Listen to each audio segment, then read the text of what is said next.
Good morning to all. So today we are going to start empty elements. Yesterday we talked about link, active link and visited link. Okay.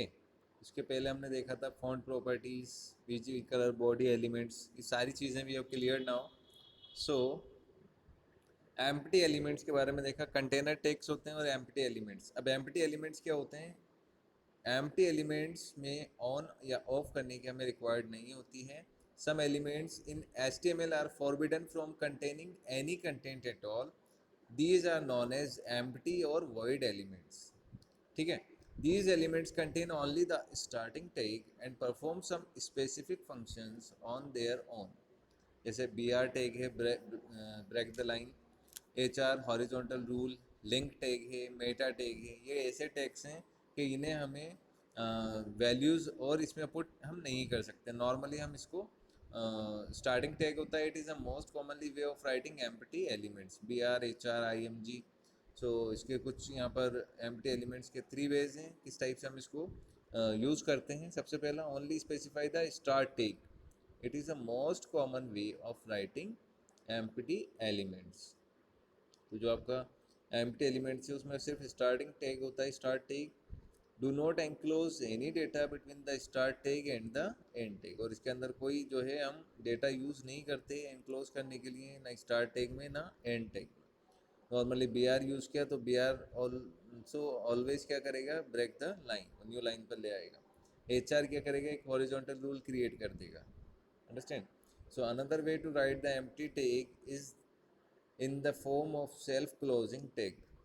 Make sure to leave one space and insert a / symbol after the tag name. अभी तक हम क्या करते थे, जब and करना होता था तो हम बिफोर द एंड टैग हम यूज़ करते थे. बिफोर टैग हम उसका जो है / यूज़ करते थे. अभी इसमें क्या करना है एम्प्टी एलिमेंट्स में, क्या हम टैग के बाद में भी इसको क्लोज कर सकते हैं एक स्पेस के साथ. देखिए BR टैग क्या होता है. BR break the lines. क्या काम करता है, ऑलरेडी हमने प्रोग्राम्स में किया है इसको, कि BR टैग जो है कंटिन्यूसली जो लाइन है उसको नेक्स्ट लाइन पर लेके आ जाएगा. अगर हम कुछ टाइप करना चाहते हैं और हम वेब पेज पर डिस्प्ले कराना चाहते हैं, सो BR tag will create a new line. BR tag जो है वो आपका एक टाइप से एंटर का काम करता है. जैसे एंटर से हम न्यू लाइन पे आ जाते हैं, इसी टाइप से BR टैग यूज़ होता है. तो BR जितनी बार लिखेंगे उतने ही एंटर या उतनी ही लाइन्स आपको स्पेस मिल जाएगा. सो BR वन टाइम लिखा है, इट मीन्स वन लाइन. अगर आपको नेक्स्ट लाइन पर करना है 2 लाइन्स या 3 लाइन्स करना है तो आप BR टैग को 2 टाइम्स 3 टाइम्स लिख सकते हैं. नेक्स्ट है आपका HR horizontal rule. Horizontal rule के बारे में मैंने आपको बताया कि it spreads across the width of the browser window. This tag inserts a line break similar to BR tag. The BR tag retains the previously set alignment of the paragraph. However, the HR tag changes the alignment of paragraph to its default alignment. Understand everyone? अब देखिए BR tag और HR tag की कुछ इसमें attributes हैं. Size attribute, width, align, no shade and colour. तो ये चीज़ें आपको पता होनी चाहिए. साइज़ के बारे में हमने देखा था, प्रोग्राम ऑलरेडी हम कर चुके हैं लैब में, कि हॉरिजॉन्टल रूल जब हम किसी टेक्स्ट के नीचे हम कोई लाइन ड्रॉ करना चाहते हैं तो उसका साइज़, उसकी विड्थ और उसका अलाइनमेंट, उसका कलर. नो शेड अगर हम करेंगे तो वो अनशेडेड डार्क ग्रे लाइन वहाँ पर डिस्प्ले होगी विदाउट कलर. तो इसलिए नो शेड एट्रीब्यूट का भी हम यूज़ कर सकते हैं. तो HR के साथ में ही आपको ये सारी चीज़ें यूज़ करनी है. ऑलरेडी हमने कर चुके हैं, इसको एक बार और समझ लीजिए. प्रोग्राम देखिए, HTML हेड टाइटल. टाइटल क्या है, using empty elements. Using empty elements में आपको क्या करना है, सबसे पहला body BG colour. BG colour आपने ले लिया लाइट कैन कलर का. उसके बाद हॉरिजॉन्टल रूल जो अपना एम्प्टी एलिमेंट है उसमें हमने लिया size equals to 12, width 75%, align centre क्या है, कलर उसका हमारा रेड है. Okay. And you can not do, क्या है ये, रेड है. BR ब्रेक द लाइन हो गया. उसके बाद में इफ़ यू जस्ट टेक, ये एक लाइन लिखी, उसके बाद BR 2 टाइम्स है तो मतलब 2 टाइम्स एंटर होगा वहाँ पर, 2 लाइन्स का गैप आ जाएगा. फिर HR साइज 6 और ये आपने दे दिया नो शेड. तो ये देखिए प्रोग्राम में क्या हो रहा है, जब नो शेड दे रहे हैं तो ये वाली लाइन क्रिएट हो रही है आपकी. ठीक है. This is a very simple program, इसको आप ट्राई कर लीजिएगा एक बार, अदरवाइज इनको कॉपी करके रखिए नोटबुक में। तो ये आपके एच आर एलिमेंट्स था, बी आर एलिमेंट्स थे, ये आपके एम पी टी एलिमेंट्स हम इन्हें बोलते हैं। इसके बाद देखिए कैरेक्टर एंटिटीज़। कैरेक्टर एंटिटीज़ मतलब क्या, मान लीजिए हमें कुछ इसमें रिजर्व कैरेक्टर्स दे रखे हैं, display such reserved characters, we use the character entities in the HTML source code. सबसे पहले देखिए M%LT, एल टी का जो हम बात करें तो लेस देन, तो this entity displays the less than sign on the browser. अगर आप ब्राउज़र पर ये सिंबल शो कराना चाहते हैं अपनी इस टाइप का रिजल्ट हमें फाइंड आउट करना है या इस टाइप का, तो less then, greater than, M%, ये आपके 3-4 टाइप के कैरेक्टर एंटिटीज़ हैं। तो एंड और एल टी लिखेंगे तो इट मीन्स कि आपका जो सिंबल है वो 45, ये देखिए यहाँ पर 45 एंड एल टी 57 किया, तो वो आपका वेब पेज पर इस टाइप से डिस्प्ले हो जाएगा। जी टी करेंगे तो ग्रेटर देन साइन डिस्प्ले हो जाएगा, इसमें ग्रेटर देन हो रहा है, ठीक है। And one more thing is dot A M P in the sense this entity displays the and sign on the browser. And sign जो होता है हमारा, तो हम वो इससे भी डिस्प्ले करा सकता है, ठीक है। ए एम पी लिखना है।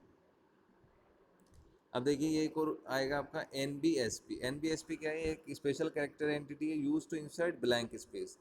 ये क्या करता है एन बी एस पी, कि जो वर्ड आप लिखते हैं ना उसी के अकॉर्डिंग उतने ही स्पेसेस यहाँ पर जनरेट कर देता है।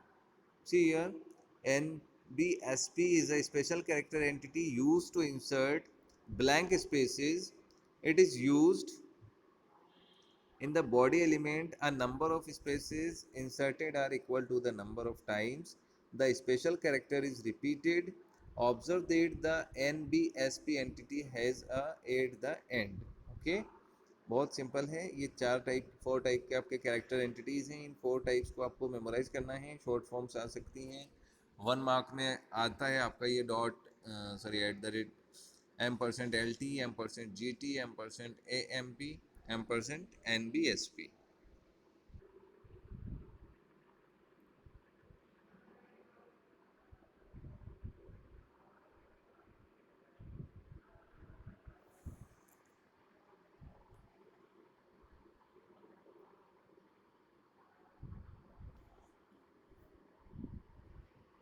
This facts you just memorize it. All the layout attributes of the HR tag are deprecated in HTML5. These are set using CSS। ये आपको समझ में आना चाहिए। ये है आपका डॉक टाइप। ये जो है डॉक्यूमेंट डेफिनेशन बताता है, document type definition DTD, which states the rules used to describe the content. एक ये लैंग्वेज कीवर्ड होता है, एट्रीब्यूट लैंग्वेज के लिए होता है, जिसमें आप क्या कर सकते हैं, जैसे मान लीजिए आप कोई इंटरनेशनल वेबसाइट क्रिएट कर रहे हैं और उस पर आप अपना लैंग्वेज को हम डिफ़ाइन कर सकते हैं। कि मान लीजिए अभी जैसे हम कोई जापान या जर्मनी में बैठा हुआ कोई पर्सन अगर हमारी इंडियन वेबसाइट को व्यू कर रहा है और उसको इंग्लिश नहीं आती है ना, दे ओनली अंडरस्टैंड जर्मनी या पुर्तगीज़, इस टाइप की जो लैंग्वेजेस होती हैं, फ्रेंच होती है, तो हम उस हमारी वेबसाइट में एक फ़ीचर ऐड कर देते हैं लैंग्वेज का। इट मीन्स वो ऑटोमेटिकली पूरी वेबसाइट को उस लैंग्वेज के अकॉर्डिंग कन्वर्ट कर सकता है। यानी जो वेब पेज पर हम नॉर्मली इंग्लिश टेक्स्ट लिखते हैं, तो वो सारे टेक्स्ट आपके जो है अदर लैंग्वेज में चेंज हो सकते हैं। ओके, तो कई वेबसाइट्स देखते हैं आप हिंदी में कन्वर्ट हो जाती हैं, इंग्लिश में हो जाती हैं, पुर्तगीज़ में हो जाती हैं, फ्रेंच में हो जाती हैं। तो ये सब जो है पॉसिबल है by the help of language attribute के थ्रू।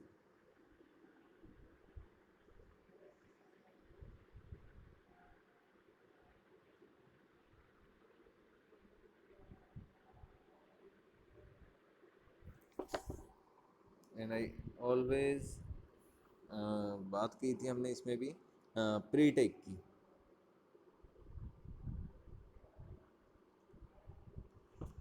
प्री टेक क्या होता है? Predefined tag, predefined formatted text. क्या हम पहले से उसका फॉर्मेट डिफाइन कर दें और बाद में उसको हम यूज़ कर सकते हैं एज इट इज़। जैसे पोएम पोइट्री का मैंने एक एग्जांपल दिया था आपको, तो वो इसी में आएगा। इससे रिलेटेड अगर फिर भी कोई डाउट है so you can ask me on the doubt class जब भी लगेगा आपका। तो ये सारी चीज़ें आपको क्लियर होनी चाहिए।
So on the tomorrow class we will discuss about list in HTML. Okay, so list क्या होती है, कैसे काम करता है, क्या हमारे लिए यूज़फुल है, कितने टाइप्स के लिस्ट हैं, ओके कैसे डिफाइन करते हैं, ये सारी चीज़ें, this all the things will discuss on the next video.